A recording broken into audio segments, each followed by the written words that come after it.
अब यहाँ पर हम बात करते हैं क्लेम्स की। ये बहुत इंपॉर्टेंट चैप्टर है। इसमें से क्वेश्चंस काफ़ी आएंगे क्योंकि क्लेम बेसिकली 3 तरीके का होता है। एक होता है मैच्योरिटी क्लेम, एक होता है डेथ क्लेम और एक होता है राइडर। मैच्योरिटी पर कंपनी देखती है कि बेसिकली पॉलिसी कब मैच्योर हो रही है और वहाँ पर मैच्योरिटी के लिए बंदे को क्या करना होता है, उसको डॉक्यूमेंट्स अपना सबमिट करना होता है। अपने डॉक्यूमेंट सबमिट करने होते हैं। मैं आपको क्लियर कर देती हूँ। यहाँ पर उसको अपना ओरिजिनल बॉन्ड सबमिट करना होगा।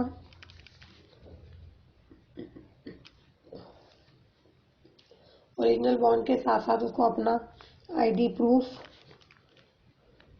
Bank details, original bond submit करना होता है। मैं दोबारा लिख देती हूँ, बॉन्ड्स, ओरिजिनल बॉन्ड सबमिट करना होता है, आईडी प्रूफ सबमिट करना होता है और अपनी बैंक डिटेल सबमिट करनी होती है। देन कंपनी मैच्योरिटी दे देती है। लेकिन डेथ के अंदर डेथ कैसे हो रही है?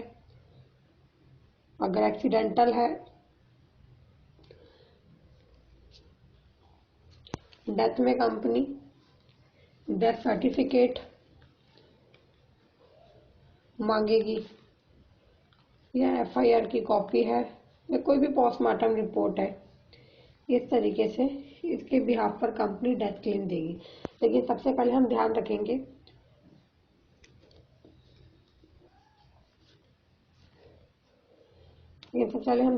मैच्योरिटी के अंदर कंपनी को कुछ प्रोसीजर होता है। मैच्योरिटी में हमने डॉक्यूमेंट सबमिट करे तो कंपनी को 30 डेज के अंदर क्लेम सेटल करना होता है। डॉक्यूमेंटेशन जो है वो सबमिट होंगे 15 डेज के अंदर अंदर। आप अपने डॉक्यूमेंटेशन सारे सबमिट करिए। कंपनी आपको पहले ही वैसे लेटर भेज देती है, उस पर सारे डॉक्यूमेंट्स होते हैं, इंटीमेशन दे देती है। 15 डेज के अंदर आप अपने डॉक्यूमेंट्स को सबमिट करिए। मैं बार बार कह रही हूँ कि जितने भी डेज वाले क्वेश्चंस मैं आपको बता रही हूँ उन पर फोकस करिए, ध्यान दीजिए कि 15 डेज के अंदर आपने अपने डॉक्यूमेंट सबमिट करे। डॉक्यूमेंट सबमिट करने के बाद कंपनी को 30 डेज के अंदर क्लेम को पास करना है। लेकिन मैं अभी आपको बताऊंगी अगर कंपनी क्लेम, चलो अभी क्लियर कर लेते हैं हम साथ के साथ ही। अगर कंपनी 30 डेज के अंदर क्लेम पास नहीं करती है, if company does not process my claim,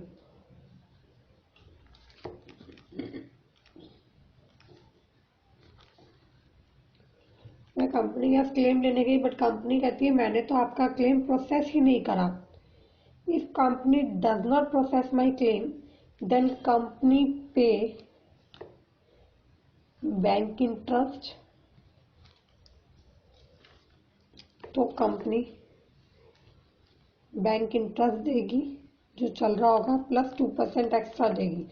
claim तो देगी, जो क्लेम था वो तो प्रोवाइड करेगी। मोस्ट इंपोर्टेंट क्वेश्चन है, इसके ऊपर क्वेश्चन जरूर आता है कि मैं कंपनी से क्लेम लेने गई बट कंपनी कहती है मैंने तो आपका क्लेम प्रोसेस ही नहीं करा। तो कंपनी जो बैंक इंटरेस्ट है वो चल रहा होगा वो देगी, प्लस में 2% एक्स्ट्रा देगी। बट पता चला कंपनी ने क्लेम प्रोसेस करा और मुझे नहीं मिला, आई कांट रिसीव, मुझे टाइम पर रिसीव नहीं हुआ, तो कंपनी ओनली बैंक इंटरेस्ट देगी। दोनों में अलग अलग है। वहां पर फर्क ये था कि कंपनी ने मेरा क्लेम प्रोसेस ही नहीं किया था और यहाँ पर है प्रोसेस तो कर दिया बट मुझको रिसीव नहीं हुआ, तो कंपनी मुझे इस तरीके से देगी। और डेथ में जैसे मैंने बताया एफआईआर की कॉपी, पोस्टमार्टम रिपोर्ट या डेथ सर्टिफिकेट चाहिए होता है। यहाँ पर हम क्लियर करेंगे कि अगर किसी बंदे की डेथ पॉलिसी लेने के 3 इयर्स के अंदर अंदर हो जाती है तो कंपनी उसको अर्ली डेथ क्लेम मानती है।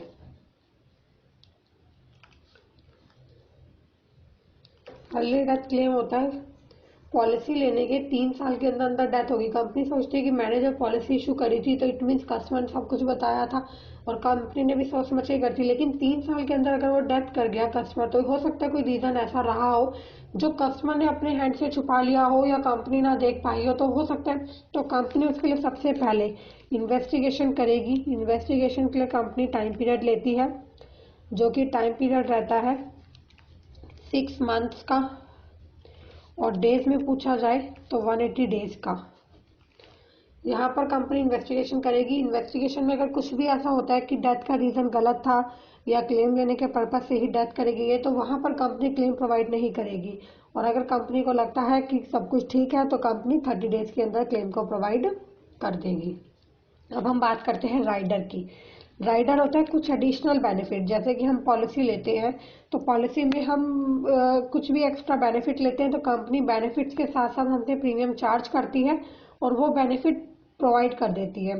जैसे आपने बेसिकली देखा होगा डबल एक्सीडेंटल बेनिफिट होता है, लेकिन राइडर्स में हमेशा ध्यान रखिए राइडर का बेनिफिट वहीं पर होता है जहां पर कंपनी को वो इवेंट होगा।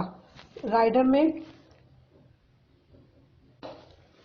राइडर के अंदर वो इवेंट होना कंपलसरी है, तभी उस चीज का बेनिफिट मिलेगा। पता चला किसी बंदे ने एक्सीडेंटल राइडर ले लिया, डेथ एक्सीडेंटल बेनिफिट राइडर लिया, उसके लिए कस्टमर कुछ प्रीमियम चार्ज कर रहा है, तो वो प्रीमियम कंपनी राइडर के लिए चार्ज कर रही है, और जब उसके साथ एक्सीडेंटल डेथ हो जाती है तो वहां पर कंपनी उसको क्लेम में डबल इंश्योरेंस प्रोवाइड कर देगी। या इसमें आप इस तरीके से कह सकते हैं surgical care rider. Surgical care rider होता है कि कंपनी ने सर्जिकल केयर राइडर लिया है, तो अगर बंदे को सर्जरी करानी है और उसके लिए उसने सर्जिकल केयर राइडर के लिए वो पहले से ही कुछ प्रीमियम एक्स्ट्रा पे कर रहा है और उसको सर्जरी कराने की जरूरत पड़ गई, तो वहाँ कंपनी सर्जरी के लिए उसको वो बेनिफिट अमाउंट का यूज करने को दे देगी। तो राइडर्स का बेनिफिट तभी होता है जब वो इवेंट हो जाता है। अब हम यहाँ पे बात करेंगे मिसिंग पर्सन की, प्रिजम्पशन ऑफ डेथ।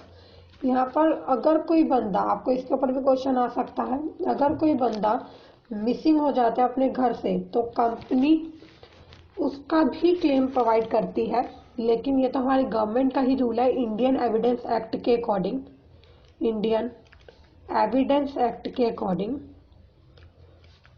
गवर्नमेंट उस बंदे को 7 ईयर के बाद डेथ मान लेती है। और ये कब से माना जाता है? जब वो बंदा मिसिंग हुआ तो बंदा उसकी एफआईआर या कुछ भी इस तरीके का स्ट्रॉन्ग एक प्रूफ होता है कि हमने एफआईआर कराया, सब कुछ कराया, बट वो बंदा 7 साल तक नहीं मिला।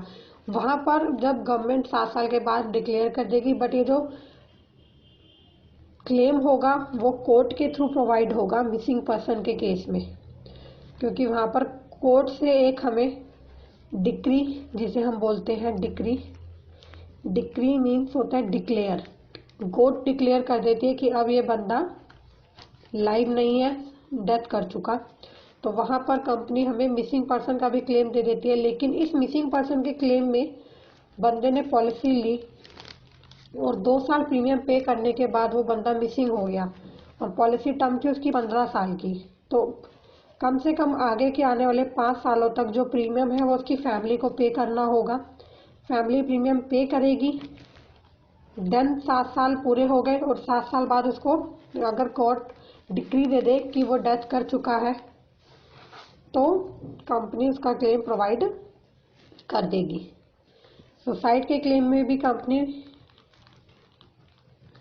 क्लेम प्रोवाइड करती है, लेकिन सुसाइड के केस में सिर्फ natural death, suicide is a natural death, तो नेचुरल डेथ का मतलब है नेचुरल क्लेम ही प्रोवाइड किया जाएगा। यहाँ पर कंपनी अगर किसी बंदे ने 1 जनवरी 2016 में पॉलिसी ली और 1 जनवरी 2017 में उसको 1 ईयर पॉलिसी को कंप्लीट हो गया, अब वो 2 जनवरी को अगर डेथ भी कर जाता है तो कंपनी उसको natural death, normal claim provide कर देगी। इसका मतलब है सुसाइड के केस में 1 ईयर पॉलिसी को कंप्लीट होना चाहिए, देन कंपनी सुसाइड के केस में भी क्लेम प्रोवाइड करती है।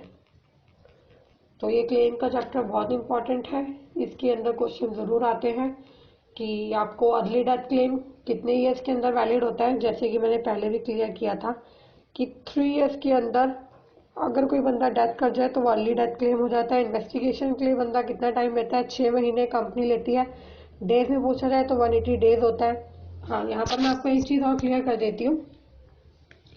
अगर कोई बंदा पॉलिसी लेता है और उसका मेच्योरिटी के लिए, मान लो पॉलिसी बॉन्ड उसका लॉस्ट हो गया, इट मीन्स गुम गया, तो company maturity claim original bond के साथ देती है। उसमें दो चीज़ें होती है, एक तो कस्टमर इंडेमनिटी बॉन्ड इशू कराता है। इंडेमनिटी बॉन्ड होता है डुप्लीकेट बॉन्ड, जिसके ऊपर क्वेश्चन आता है, आपको मोस्ट इंपॉर्टेंट है, ज़रूर आएगा कि अगर किसी बंदे का पॉलिसी बॉन्ड लॉस्ट हो गया है तो वो क्या करता है, indemnity bond duplicate bond issue हो जाएगा। और दूसरा, वो एडवर्टाइज करेगा जब वो मेच्योरिटी लेगा या कोई क्लेम लेगा, तो वो एडवर्टाइज करता है न्यूज़पेपर के अंदर कि वो इस सो पॉलिसी है, इसका क्लेम ले रहा है, ताकि कोई बंदा और अगर कहना चाहे कि पॉलिसी उसकी है तो वो उसके लिए क्लेम कर सकता है। तो पॉलिसी बॉन्ड लॉस्ट होने के केस में कंपनी इंडेमनिटी बॉन्ड इशू करती है और न्यूज़पेपर में कस्टमर एडवर्टाइज करता है।